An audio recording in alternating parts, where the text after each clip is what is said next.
Hey everybody, today a little bit different video from my side. Something I actually intended to do already for several years. I'm actually coming from more traditional archery and knife collecting ever since I was a kid. So naturally, as soon as I got my first pocket knife, I was pretty much having one on me or not far from me ever since. So already for a few years now I'm using YouTube for all kind of stuff, and as you see in my introduction video, I'm talking about how much I learned from different folks around me, and how much I'm following some things on YouTube for a long time. And one of those things is definitely EDC. The term is says everyday carry, EDC, and it's a very wide spectrum of things you can carry on you, or that are important for you to carry on yourself every day for somewhat of a, I would call it a prepared mind. So there is several different approaches to this kind of thing, and I just want to talk about it for a minute. It's really depending on where you come from, how many options you have for this kind of EDC or preparedness, and how much it is necessary. So I'm traveling very much, and I have been in living situation from everything between urban Japan, being in the middle of a 1, 2, 3 million people city. I have been to countryside Austrian cities. I've been to very urban environments in California, for example. But I have also been for extended amounts of time on a ranch in Canada, in the middle of nowhere, literally, very remote. So the situations change, but it's always important for me to think about what I'm carrying on me. So before I want to go into the differences between situations and laws as well, I just want to say that for some people it might seem very awkward, or like too much of a overdoing, so to say, to carry anything on you except your wallet and your cell phone maybe. But I remember my stepfather being like, before he left the house, he would always check his pockets and he had this kind of list he went through. So he checked for keys, a pocket knife, tissues, a wallet, and anything special he needed for that day at the job. So, and that was in Austria. So and we all probably want to ask ourselves, if we want to be completely irresponsible about what we carry around and about what situations we might get into. So I'm not one of those preppers, so to say. Like, it is very common in America, very often people just storing food and toilet paper and bottled water just in case of some kind of Armageddon. I still think that we might encounter everyday situations where it is very good and very practical to have certain things on us. May it be that we have to cut through a seatbelt. May it be that I just wanna, open a box without destroying my fingernails, or not having any fingernails to open a box, or whatever, preparing some food on the way. That's just stuff that I encounter every day, right? probably being able to cut open a seatbelt in case of an accident being the most important. And then again, you might tell yourself, but this is not very likely to happen. But I think this happening once in your life and you don't have a blade on you, for example, is enough. It doesn't have to happen every second day that you want to have a small cutting device or something on you. This is probably something we want to think about. So I call this video the Urban Survival EDC, because this is the situation I'm in right now. When I was in Canada on the ranch, I was having a fixed blade on me, one of my self-made bushcraft knives.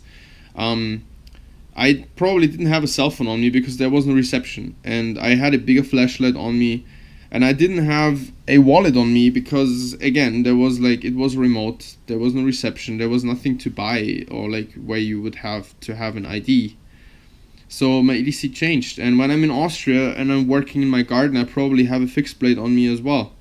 But there it's legal to do so. When I go to Germany or I go to the UK, like I did recently, I want to think about what I'm actually bringing, right?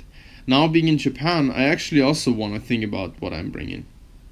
So this video is just meant to basically get out the word about what I think about EDC, urban survival, and some kind of a prepared and responsible mind, and what this includes for me. So I'm having here a whole range of knives that I would carry in certain situations and in different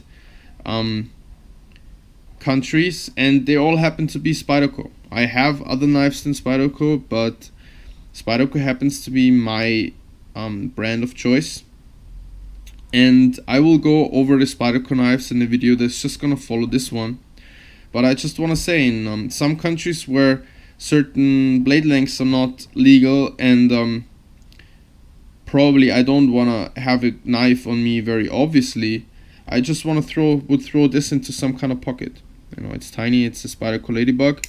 It's as shaving sharp as the other ones, but it's just really just a last resort basically option. In another environment, or like when I'm running, when I go for a run or something like that, I would still have something like this Ladybug on me. When I went recently to the UK, or when I'm going to Germany, where you either have a one-handed opening knife or a locking knife, I would bring my UK pen knife, my UK PK. So being around water and around the ocean in California, surfing, or here in Japan, being basically around the coast all the time, I have my H1 steel Spyderco Salt 2 as an EDC knife. And generally, having in my pocket, depending on what size I want to carry, I have one of those two most favorites of mine, either the orange Delica as a smaller option, or my most used EDC knife of all, the Spyderco Endura in orange. Orange, why? Just because I like seeing it, and because I don't see it as a weapon or a concealed carry option or something, but it's a tool, and it's a long, nice, flat blade. It's nice to prepare food. I find it again when I'm camping and I drop it somewhere into a shallow river. I drop it into the grass, or in the forest I drop it into some dry leaves. Probably gonna have a little bit more of a hard time finding this one, so I gave it a bright orange lanyard. But yeah, that's basically why I carry this. What else do I have on me? Depending on the time of the year. Now in summer, mostly not having any pockets or like small pockets, it really comes down to a few things. I always have my EDC wallet that I made, being a leather worker and like leather guy as well. It just really perfectly fits 3 cards and a little bit of like a few notes, and that's it. Pack's really small, and I never, ever since I'm carrying this, I never looked back, never wore any other wallet, and it really comes with me everywhere. Another very important tool is some kind of small flashlight. You can see this is like fitting the palm of my hand. It's a ThruNite, basically the best value flashlight out there.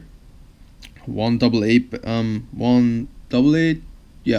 battery, 160 some lumen, does the job, water resistant to 1.5 meters, loving it. An iPhone, this is an iPhone, it doesn't really matter, some kind of smartphone. And I do a lot with my phone. I'm doing most of my social media, pictures and stuff on my phone. I use it for dictionaries, for languages, so to say, whenever I travel to Japan or wherever I go. I use it for navigation. Yeah, it's just definitely a kind of tool for me. And then last but not least, recently, I should have it put it on the table. Recently I got a lot into watches because my cell phone might fail on me somehow. It might. It's an iPhone, so it's probably gonna run out of battery within half an hour. It's not something I used to do when I was younger, but the older I get, the more something like this grows on me.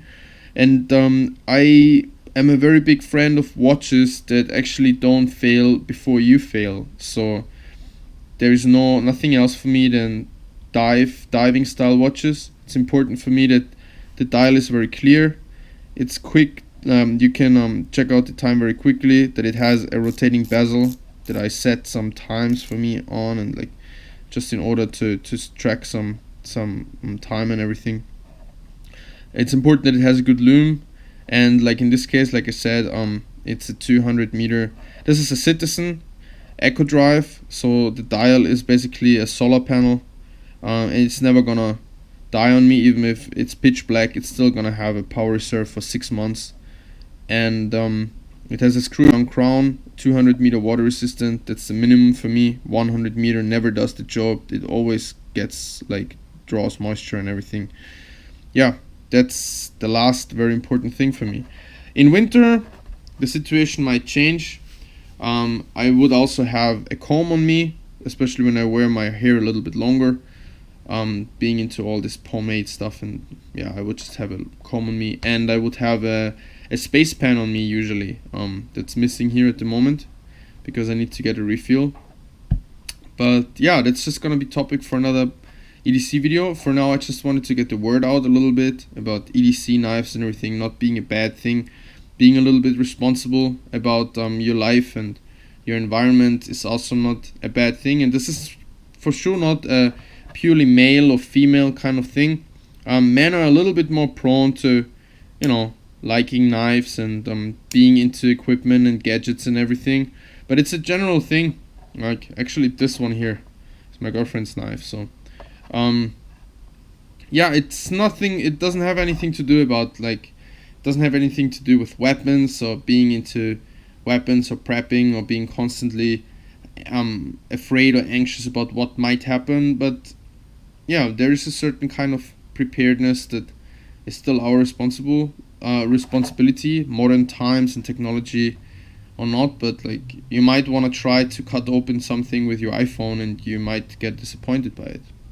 Alright, so I hope you enjoyed this kind of video. It's definitely something new for me, but I'm a fan of these kind of things for a very long time, so it was about time for me to get one out myself. And yeah, if you have any questions about the models I was showing here, about anything, or about my channel, or you have a video request, please just feel free to write a comment into the comment section, and I would be happy if you gave me a thumbs up for the time I invested into this, and maybe a subscription to my channel.